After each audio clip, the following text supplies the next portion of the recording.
Are we live? We are live. Hello, everybody, and welcome. I am just going to quickly copy and paste this into Twitter. So if you're already joining and on board,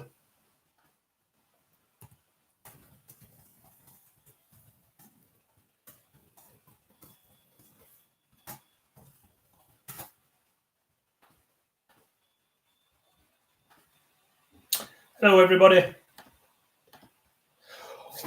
Oh, right, where to start? Firstly, I suppose we'll start with I'm not in any sort of turtleneck and look like I've rolled out of bed. It was my day off, for crying out loud. So I'm in my Miami Heat jersey, and you're having to contend with my very hairy arms.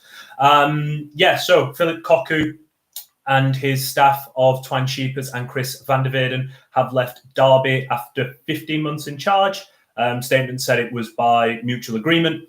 They're bottom of the championship. Something had to change. In the interim, it looks like a team of Liam Rossini, Shay Given, Justin Walker, and Wayne Rooney will take over, and a new permanent manager will be appointed once takeover has been completed, which is sensible.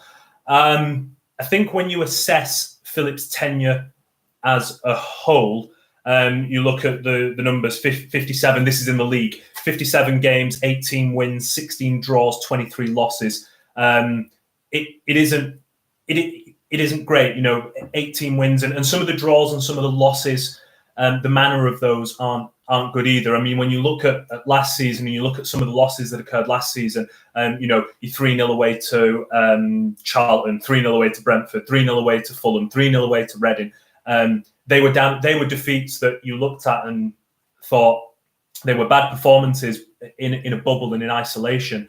But there was a trend that was happening there. There was sort of something was going awry that caused them to consistently lose 3-0. And look, contextually, we know sort of why they struggled a lot last season. But going, 3-0, 3-0, 3-0 in quite a lot of away games. I mean, they lost, I think it was 2-0 to Hull away as well. There's concerns to be had about that. Now, there were high spots in his tenure, and I think, and I always said that Wayne Rooney got way too much of the credit for when Derby started climbing the table. That was just my opinion. I think he definitely helped, but I think a lot of things at that point in time in January slowly started to click into place. So we saw the emergence of Max Bird, Jason Knight. The defence started to play better, and the football started to get a lot more slick. But I thought to just say that, Rooney's here and now they're climbing the table, I thought that didn't give the rest of the team and Philip enough credit for what they had done in that period. I mean, we forget that they came within, and maybe we forget because it was last season and doesn't matter, and this season has been so poor, and ultimately they limped across the finishing line last season. But I think we forget they came within 1 point of Cardiff in sixth place. The run, your hairline is on point. That is so mean. No, it is not. It's going here. We forget that they came within 1 point of Cardiff in the playoff places. And that was a heck of a run that they went on to get that, because you forget when Rooney turned up in January, when things started to click, they were 17th. And to climb and get within a point was a very good achievement. A bit too little too late. But I thought that was a very, very good run that they put together. The victory against Stoke, the victory against Sheffield Wednesday.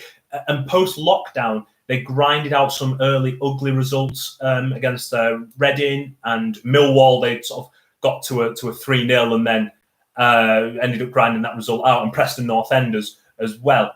Alex Rhodes, do you know if Rooney has the required badges to manage in the Championship, Ryan? I don't believe he does.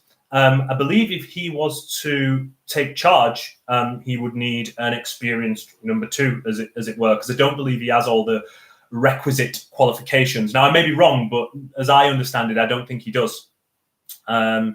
Anyone else think the new owners will bring in Benitez or someone? I mean, and I get this argument, Wayne. I get this argument that Benitez is available and the new owners have money. But, I mean, there is still a third party in this, and that is Rafa Benitez himself. Does he want to come to Derby? Does he want to, still manage at all? Does he want to manage at a higher level? Derby is a big club, but in its current state, you sort of go, they're bottom of the Championship. Does Rafa Benitez want to put himself in a position where he's managing bottom of the Championship? John Terry has gone from 10 to 1 for 4. Yeah, I mean, he's had a couple of years now as Dean Smith's assistant. It would feel weirdly like sort of an appointment that has followed this current trend that Mel has been on of hiring Frank and then Philip and then John after that. Look, I mean, he's got the requisite badges. You always need a starting point. I would have some reservations about giving a first-time manager the job of getting you out of what is now quite a muddy situation. It's not like they're underperforming and they're sort of mid-table or just below mid-table, like they're bottom, and there's clearly a lot of reasons as to why they're bottom. But I suppose you could collaborate well with Rooney, who has still got 6 months on his contract, something like that, 6-7 months. But yeah, I'd have reservations about slinging him in and going, there you go. Please drag us up from the depths of the relegation. In your opinion, mate, experience Browns. I think at this point in time, Dale, thank you for the question. I think you need someone who can motivate that group. And I said this on a podcast recently, that firefighter managers get that term, some unfairly, but they get that term because a lot of them, the qualities that they do have, are that they are able to motivate people. They're able to tap into what makes people tick, and they're able to motivate them. And at this time, you can see that this squad needs fresh motivation, because I think the quality's there. This is a good squad on paper. The quality is there, but the motivation at the moment seems to be lacking in a disconnect. And it seems from everything that I was hearing that as time wore on, Philip was not the greatest motivator when things were going poorly. Jody Morris, yeah, I mean he was here under Frank, weren't he? He had a great relationship with the players here. Yeah, again, as a number one, I'm not sure of his credentials, and we believe that Mel will stay on in a consultancy role for the new owners. So I imagine he will have some say.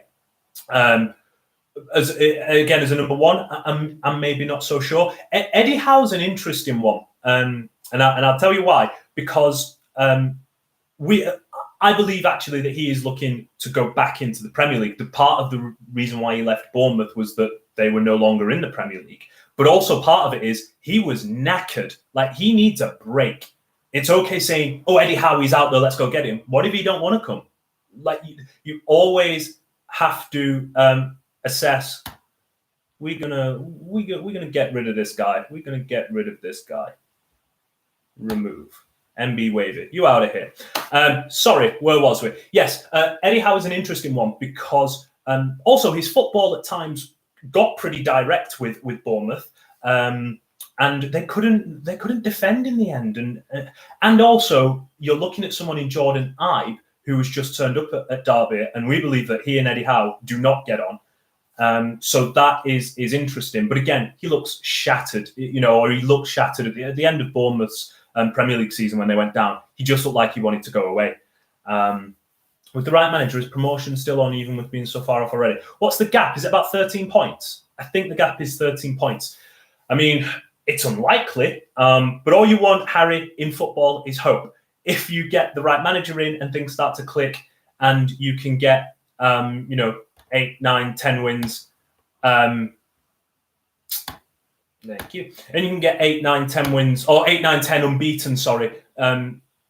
Yeah, Dale, that's exactly what I was thinking of. Sunderland, they won the league. Was it 2006? They won the championship when they were bottom. So it can be done. It's unlikely, and there are outliers, but there is no reason why Derby cannot make a late run. It would take a lot. Your choice, Ryan. I honestly don't know. Paul Cook is a manager that I grew to really, really like last season at Wigan. A brutally honest manager. I think a person that understands what his football is about. David Marshall has worked with him before. Nathan Byrne has worked with him before. A person who will make sure that you won't get beat. He sets up properly. He's a good motivator. And I think, he would pick a squad based on merit, most certainly. Guys would get dropped and guys would get rockets put up them. Why are y'all being so mean? So yeah, I think Paul Cook I would gravitate towards. Slavic Jokanovic, Lewis, is an interesting one. Obviously had success in this division, but has not had success. Are you related to Osama bin Laden? Well, that just feels a little bit offensive. Yeah, sorry, lost my train of thought. Slavic, Paul Jewell. I wasn't around for the Paul Jewell years, but I have learned about the Paul Jewell years, so maybe not. But Slavic Jokanovic was an interesting shout. Obviously had success in this division as well, and yes, has said that he has wanted to come back and manage in England. But I wouldn't mind that, actually. I wouldn't mind that. Maybe wouldn't be the most inspiring football again. But right now, you don't even care. Right now, you just want someone that is going to get you results. Don't want anyone other than Pochettino. It's good to be ambitious, Fraser, man. It's good to be ambitious. Shane Nicholson or Craig Ravage. Come on, bro. Come on. I like Shane. I mean, maybe, look, if Liam, and I don't know, it looks like, even though it's going to be a collaboration, if Rossini is the one that is fronting it, I don't see why that couldn't be an application for Rossini as well. Like if Rossini comes in, let's say he gets 2-3 wins, and they, the group is motivated and doing all stuff like that, then I don't see why Liam Rossini couldn't put his name in the frame either. I suppose maybe the counter argument to that is he was part of this coaching staff, which couldn't get it done, and if maybe ultimately he just stays part of that coaching staff. And again, it's a difficult environment to step into. Can you play the? I can play it a little bit. The ukulele, I can play it a little bit. Yeah, Nigel Pearson again. Nigel Pearson is an interesting one. Obviously, he's done some interviews recently. He did one with Stu James for us on The Athletic, where he feels well enough to work again. But yeah, things between him and Mel didn't end great. But I imagine in a purely business sense, like if you can put the personal aside in a purely business sense, you can you can crack on. And I think, again, Nigel Pearson, no one really knows if he would have kept Watford up, but I think it was fair to say that Watford were better once he came in. And I think he did he not get them out of the relegation zone? And then in the last 2 games, they dropped down. Will Mel be appointed the new manager? I would imagine, Charlie, he will have some say in it, but ultimately this will be the new owners. It will be their decision. I believe Mel wants to stay on in a consulting role, so therefore he will consult on the new manager. But ultimately, it'll be their guy. Shirley and Janet, it won't. I mean, that's not exactly how it works. Because they still have to fall in line with FFP. It'll be interesting to know who is David Wagner. David Wagner. I like David Wagner. I watched a lot of his Huddersfield team when they got promoted into the Premier League, and then those 2 Premier League seasons. Again, a coach that will make sure you don't get beat first, and then we'll try and get a goal 1-0, 2-0, and that's how we always set up. Again, the problem will be if they sort of go 1-0 down. He didn't really, in my opinion, have ways to change that. His way of getting promoted with Huddersfield reminded me somewhat of what I was able to see of when Derby got promoted under Billy Davis, sort of grinding out results. And again, right now they're in a position where they just need to grind out some results. Harry Redknapp knows the club. Yeah, Harry has a great relationship with Mel as well, and from everything, a really good motivational guy.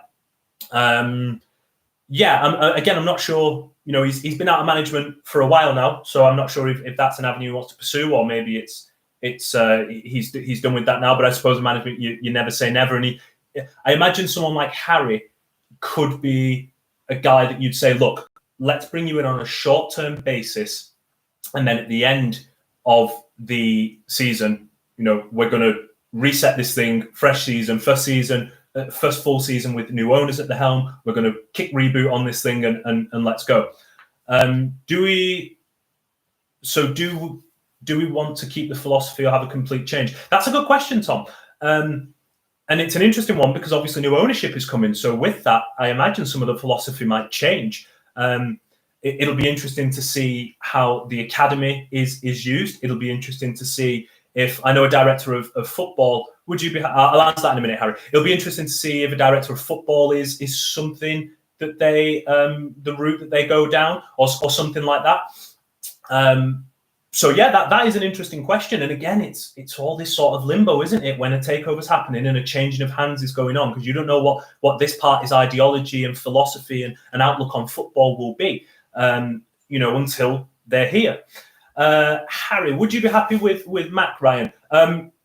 If it's like his first reign, yeah, because from what I managed to see from that, like they were fun. They were as mad as a fridge full of dogs. But they were fun to watch. They couldn't defend, and every game was like, we'll score 5 and we'll just hope that you don't score 6. And I would be here for that. I'd be here for all of it. I've chatted to Steve a couple of times, and he's a really nice dude, good guy. Maybe he comes back for a third stint. Because it was apparent when I interviewed McLaren, it was apparent that it hurt him that he couldn't get Derby up. So maybe if he was offered the job, he's like, yeah, all right, third time's a charm, maybe. Do you reckon Mel picked someone to take over just to get done with it, or has he picked someone who?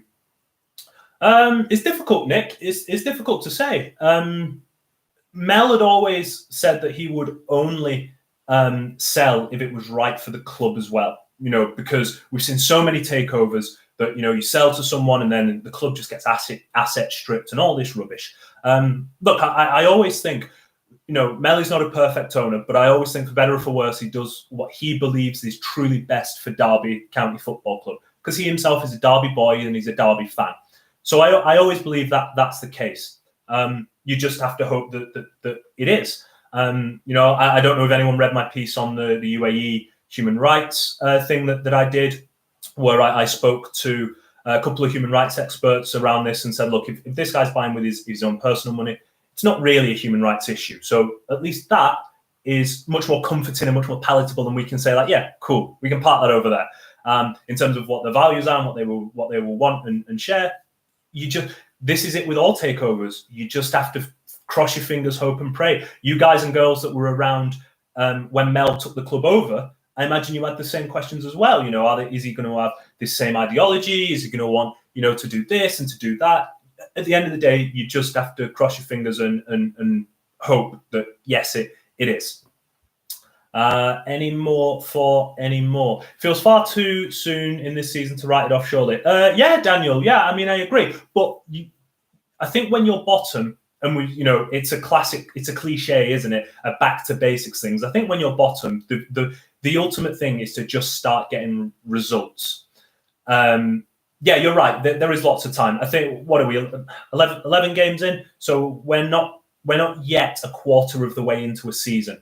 13 points off the playoffs, but they are 2 from safety. So you have to just start getting the next result. Start stacking wins, start stacking positive results. Go 5 unbeaten. If that's 2 wins and 3 draws, that's 2 wins in 5, and that'll double the tally that they've had in the first 11. So you just have to start stacking wins. Where they are at Christmas time, and they've got, I think, Preston on Boxing Day at home. Where they are after that game will probably determine roughly where they are at the end of the season. Now, if that's in the relegation zone, but if that's kind of floating just below mid-table, that's at least encouraging. And you think with the run that they could go on, you never really know.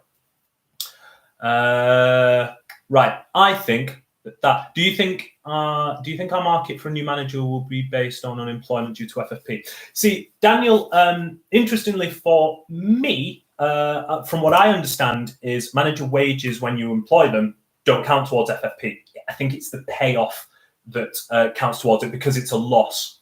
It goes down as a loss in your books. So that's the difficult thing here. And it's believed that Philip's payout will be 4 million-ish. Now, if it's by mutual consent, as the statement says, I imagine they've worked something out there where Phillip hasn't got, you know, a £4 million payoff, but he's probably taken 2 million. So yeah, could you see Big Sam coming, Ryan? No, I don't think that's an option. Not because Big Sam is a bad manager. You know, his record suggests that he's effective. At the very least, he is effective. Yeah, Daniel, and I think that's the thing where you know, it was because of his contract. It was believed that it would have, you know, had he been sacked, the payoff would have been 4 million. If it's by mutual consent, you work something out in the middle and say, like, yeah, let's just move on. Look, guys, we've been on 20 minutes here. Thank you very much for the questions. Those two idiots that were jumping in, up yours.